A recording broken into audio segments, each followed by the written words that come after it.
had our initial visit and then that follow-up, he was pretty focused on our job above others, and that goes a long ways too. You know, like when you know other people are entertaining multiple dance partners, but somebody feels enough convicted about your job, and you feel enough convicted about them, that helps. That helps you get targeted pretty quick. Happy to not have to look at a resume for one, other than maybe one for director of communications. Yeah. And we may need a new mic, new mic person. I'm glad to have this behind us. I'm really happy where it ended up. It's been an exhausting few weeks, but really it's been a long season and years. So I'm looking forward to just celebrating some victories a little bit, thinking about bigger picture things that we have, getting back to our strategic plan, our facilities master plan, but glad to have this one done. And one more on that then. Anything he asked for that, and maybe as he starts looking around, he'll get some ideas. But if he doesn't have something that he comes up with, he'll be the first coach that I ever hired that didn't have something. But when we change out coaches, we try to provide a budget, knowing that they're going to want to change some graphics. They're going to want a piece of equipment maybe we don't have. So we're prepared to take care of some of that. But I told him, I said, hey, till I took this job, like one of the biggest surprises, I knew about the Coliseum. I had no idea the basketball practice facility. And it's 10 years later, 12 years later, however long it's been, it's still one of the best facilities in the country. I said, you're going to be blown away by it. And so, it's getting to an age where we probably do need to do some refreshing of some of the different visuals over there. But I think he was really pleased with the facility. Wren, a couple of weeks ago, last time we met with you, you talked about how just your first year, you kind of learned like that people here, the fan base, view you as just on a higher, it's just the state kind of thing. Do you think Coach Breeze will be overwhelmed with that at first, or do you think he understands that? I know we communicated it, but it was communicated to me when I come here, and I don't think you can have a full appreciation for it until you get here. But I tell people, I said, listen, the response on game day, the passion here is incredible. It is an unbelievable privilege. The other 330 days a year, it's a big responsibility. Like you will never walk into another public establishment in the state of West Virginia and not be noticed. And so I'm honest about that because I want people to understand that's part of this job. And that you don't just represent the athletic department, you don't just represent men's basketball, you don't just represent the university. You're a representative of this state. And so we talked about that a lot. I think he has an understanding of that. He was in Omaha for a long time, so I think one of the schools that's similar is Nebraska-Lincoln, right? I think they have probably a similar role and responsibility. And so I compared it to that. I said we're probably a lot like Nebraska-Lincoln. So, he was excited about the possibility. He understands that, you lose a game and you got to go into Kroger. It's not always that much fun. You may get asked about it, but I think most coaches, and particularly him, as we talked, if that's the price you pay to have passion on game days in a full Coliseum and people excited about the program, then it's worth it. Wren, how much did the last season, even though there was only 9 wins, there was still a lot of support behind the team. When you talk about selling West Virginia and selling this fan base in the school, how much was that a selling point of, look, this team had one of their worst years in a little bit, but the support was still there? I think it was a pretty strong selling point. I encouraged all of our candidates to go watch our Baylor game for a little bit on ESPN Plus. We didn't play particularly well. That was at the end of the year. And I tell them, I'm like, hey, that was, I said, that game, it was very cold outside. It snowed that day. And I said, a lot of our fans drive over the mountain. And, and I said, so just go look at that game. And I said, there's not 5 programs in the country that could have had a crowd like that for that game. And, for me personally, 20 years of doing this is the most pressure I ever felt because I was standing on this floor. We're not playing very well and we're losing. And I was like, these people deserve to have a program that's winning. And so, but I will say, I thought I would have to sell the passion of the fan base here. coaches are well aware. Like they would lead with, there's not very many places that pack it out every night, regardless of how good you are and who your opponent is. And so fans are a big part of attracting a good pool for this job. Also, you've obviously had pretty successful head basketball coaching searches in the past. What kind of things did you take from those searches that were successful into the search? Yeah, I never talk about that. It's kind of like a no-hitter. You don't bring up that they've all been winners. But, I think every search is different. I've learned from every search. I think the biggest thing is when you get to a place where you have a conviction about the candidate to move and get it done. Because it's such a competitive market. And there could be other jobs that open. They're saying USC is going to open, right? And, there were rumors that Arkansas could potentially open, and so you can't once you've done your vetting, you can get down to the end, and on paper it's kind of splitting hairs. Like you can make a case for any of several candidates, but once you sit with those candidates and you feel like you have a fit and there's a conviction about it, you got to move quickly. And I think I probably, when I was younger, would maybe lost out on some candidates because I would take more time deliberate. And I've gotten to where, like, once I feel like I know, and have confidence to move quickly. Where was I think on Sunday you guys kind of had the deal done. I can't remember if it was Sunday morning or maybe the day before that Oklahoma State had kind of come out and said, hey, we're kind of looking at this. Was there ever any concern or discussions there at all about that possibility? I was trying to stay up with where everybody was and who they were looking at. Yeah. And so basketball in particular. So I have a great relationship with most of the search firms, have a strong relationship with a lot of the agents, and then I have a lot of friends who are coaches because that's where my start was. So Ben Murray, who was on our search committee, like he was amazed. I was calling out who I thought people were going to hire 4 or 5 days before they hired them. And I was right, every time. Oklahoma State, where I actually got my master's, is the only one I'm like, I have no idea what they're going to do.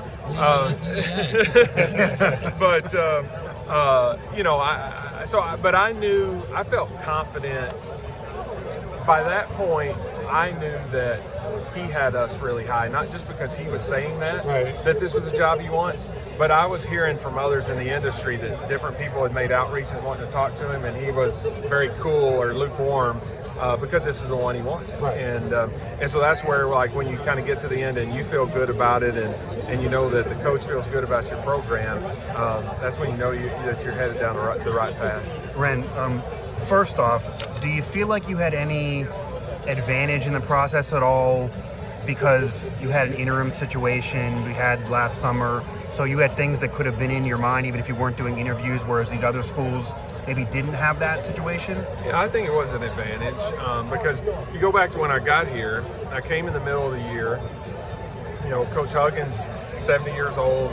I don't know if he knew how long he wanted to go, right? And so I was already thinking about that as I took the job. Like, hey, he could decide at any time, like, I want to go do something else. And so then we had the change in the summer. So we had a search then. And then fast forward, we knew down the stretch here that there was a chance we were going to be doing a search. And so I do think that was an advantage to kind of have all of that done. And it probably gave us a 4 or 5 day head start, and we were able to stay ahead. And then one other one, how much of a factor for you was it that Darren even talked about he wants to be here for a long time, and he's been at places for a long time? You mentioned it a little bit, but we're in such a climate where coaches are jumping all over the place. There were other coaches that got jobs that maybe had recently jumped and they've been at other places. How much of a thing for you, especially with what the program's dealt with in the past year, was I don't want to do this every 2 years? Yeah, I mean, you want somebody who's a good fit and who feels connected to the place and wants to stay. But I never make that a primary point of the search. I think you want somebody who can have success and do a good job. And if ultimately you lose them to a job that maybe has better resource or tradition, or maybe it's a better fit for their family for whatever reason. I think as long as you're keeping your program stable and on an upward trajectory, that's where your concern is. So, you hope you hire a coach that'll be here for 10 years and or longer and do all those things, but I don't think you can make that a prerequisite of the search process. I think you got to get the best coach that you can for this moment in time. And then as an AD, you're just trying to make sure that the coach believes that you have a vision for the program and making it better, and you're going to continue to invest. And so they feel like they can stay here and not have to move to go look for something else. So does that mean you're keeping those spreadsheets? I always keep those spreadsheets. And part of that is, whether your coaches are struggling or having a lot of success, you always have to be ready.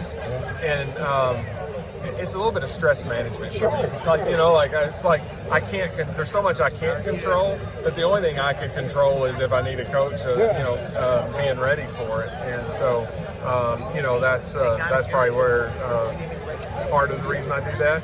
I overwhelm our folks with data sometimes. I bet they're tired of my spreadsheets. They're hitting the portal.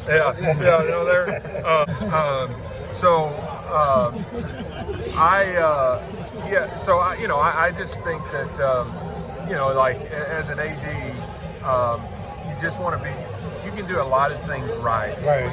If you make the wrong hires, everybody's mad. Oh yeah, right. You can do a lot of things wrong, and if you make the right hires, everybody thinks you're great. And so it's the most important thing we do. And just from a stress management, I always have those spreadsheets and data. And it goes beyond we'll look at a candidate, we'll pull up Ken Palm, and then we'll pull up Bart Torvik, which is kind of like Ken Palm, it's weighted more towards more recent games. I'll look at the history of that program and see where they rank in terms of winning as coaches all time in the program. So I get pretty caught up in all of that. But I think part of it is just stress management. I asked this earlier, but I'm not sure my recorder picked it up, so I wanted to ask, why do you think there is this sudden rush for the power conference schools to look at the mid-majors for coaching openings? I mean, not just here. Let's take this one aside. Yeah. Probably there's always a risk when you hire an assistant. But I think the job has become so much harder and more complex today with the portal and NIL. There's probably more weight given to people who've actually managed the portal and NIL, right? Because if you're an assistant coach, you don't really know. I mean, you can talk to somebody and ask them how they would or wouldn't, but you don't really know how much they've actually managed those. And so that's probably part of it. I just think, going back and looking at my path, I was an assistant coach and I transitioned to head coach role. Yeah. And I remember how overwhelmed I was that first year.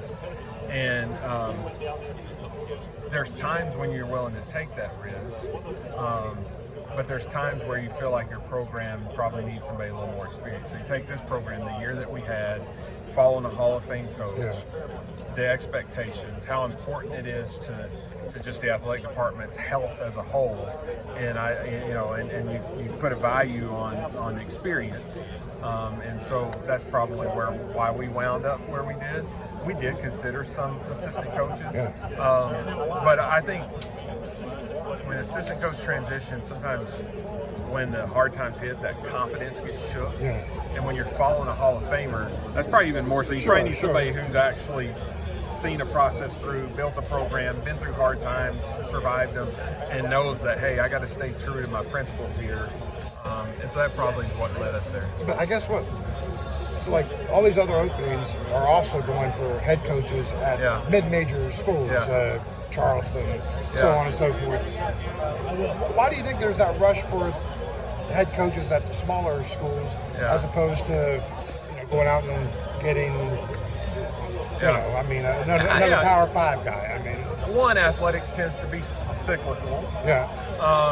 And so I don't know that even though you can look from afar now and say, hey, everybody's doing this. Like if you take Oklahoma State, for instance, they haven't hired yet. They promoted an assistant coach from within last time. Right. Louisville hired an assistant coach last time. So most of the time, if you haven't had success, you're going to do opposite this time what you did last time. And so probably it's just a cycle that I don't know that there's a shift away where assistants aren't going to get those spots anymore, because you could probably make a case that the gap is widening between high resource schools and lower resource schools, and and so like maybe an assistant at a high resource place is getting some experience that a mid-major's not. Probably a little of that's just cyclical. I for me in particular, I just put a value on head coaching experience, and it doesn't always have to be high major D1 experience. Sure. Like I have a high value on Division II. I spent time there. That's a great level. You have to coach really hard. So like I've hired before, Grant McCaslin, who I hired in North Texas, he had won a junior college national champion, went to Elite 8 in D2. He had 1 year at Arkansas State, and he had a pretty decent year. But I really, the two other levels he'd been head coach and had obviously success. Mark Yeah, had the same Mark, kind very of similar. resume. Yeah. So when you were talking about assistants, you're talking about Power 5 assistant. Okay. Yeah.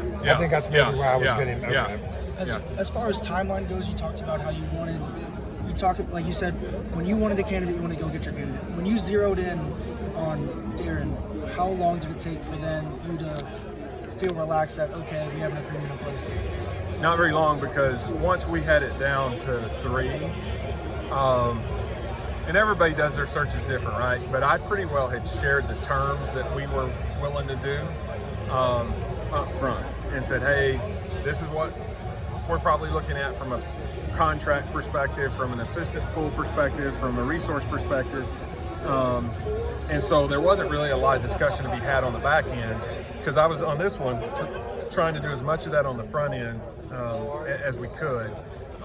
And I feel like we were able to effectively move quickly after that. So we didn't make a decision until Sunday, and we had a signed MOU by Sunday night, and it was because like his agent had already seen the terms 2 or 3 days earlier. We went back and forth on a couple of small things, but by and large it was buttoned up quick. And in addition to that, obviously you guys started the search a week before the NCAA tournament.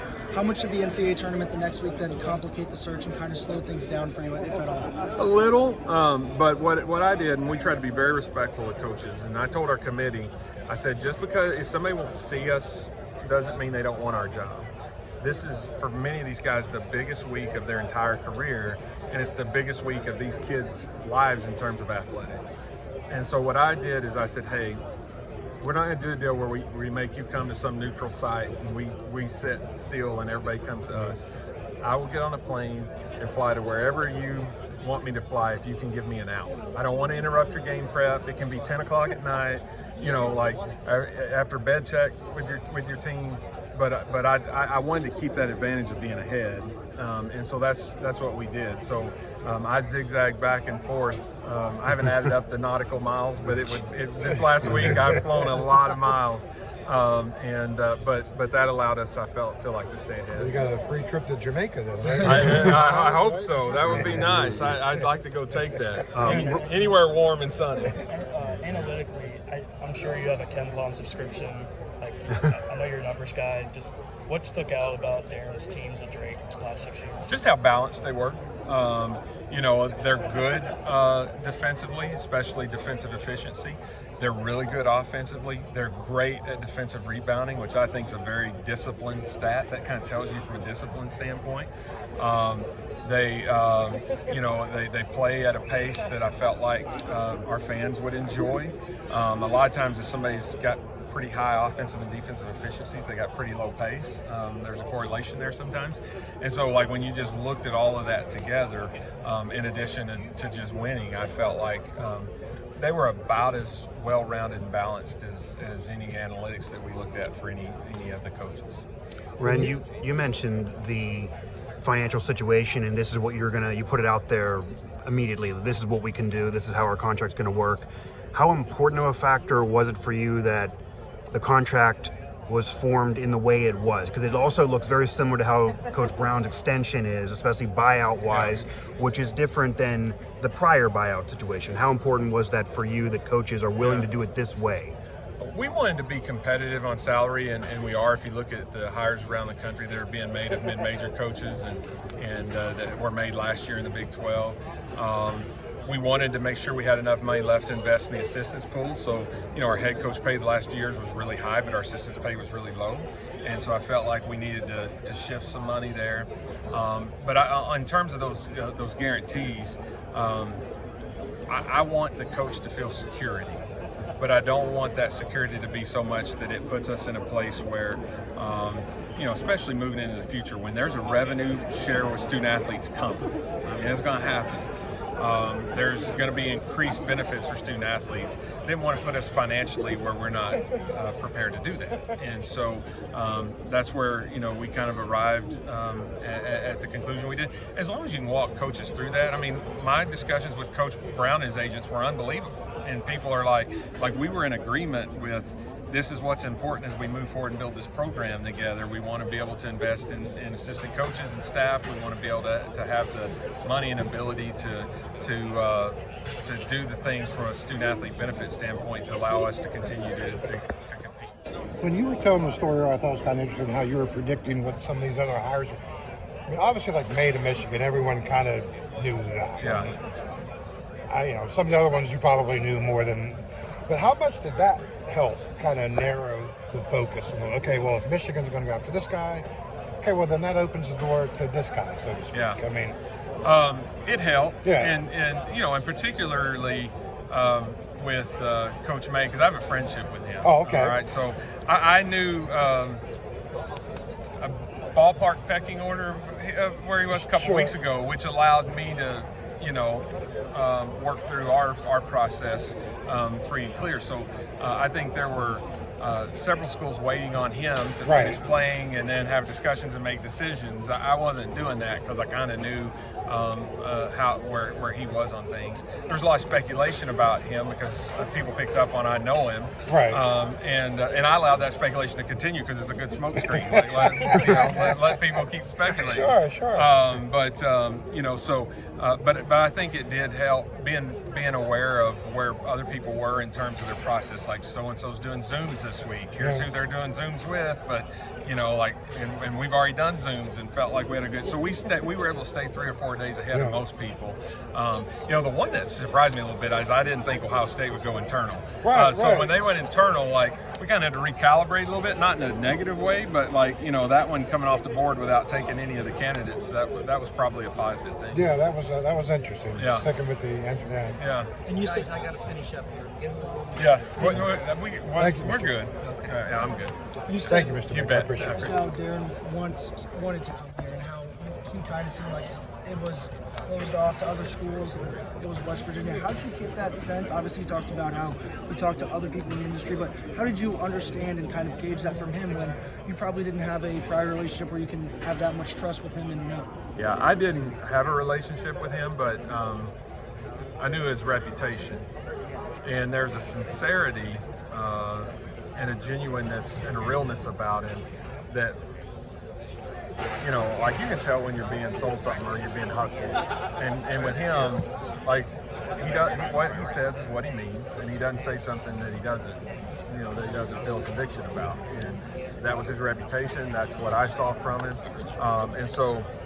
But also, he told me how much he valued this job.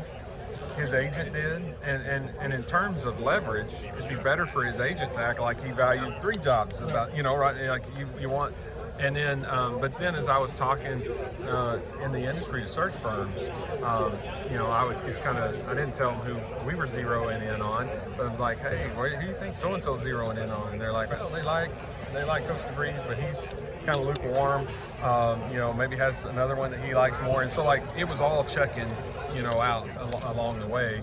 And we never got to a place where we had to rush. I was able to kind of get through our process clean, and as an AD, you have in your mind this process.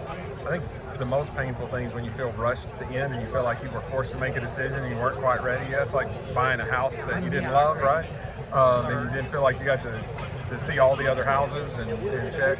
And so, I think it helped that we kind of knew where the generally where the industry was. And then one more for me. If you could just tell Mountaineer fans one thing that stood out to you about Coach and one thing you want them to know that they might not be able to see just from hearing this press conference, what would that be? That he is the authenticity and realness of what he says. I said this earlier when I did a deal with Tony Caridi. So I love ribeyes. Okay, it's be my electric chair meal. And some places you go to ribeye and they put blue cheese on the top. Some place you go to Ruth Chris and they bring it out with butter, like sizzling on the skillet. And in some places you just go and they just have like a metal plate with just a big piece of ribeye on. They don't have to do anything else because it's just a great steak.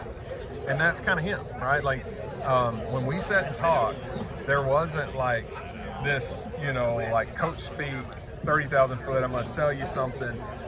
It was a very authentic and genuine plan and response. And so I think that's something, just my year and a half here in West Virginia, that West Virginians value. They value work ethic, they value honesty, they value integrity, and straightforwardness, and that's who he is. And so, it's been a hard year. I understand that. It's time for us to turn the page, focus on the future, and get everybody doing their part to get this program where it needs to be. It's too important to the university and too important to the state for us to not be competing at a high level. Wren, just the last one from me, and I just have to ask this. You mentioned May a lot. You guys have the personal relationship.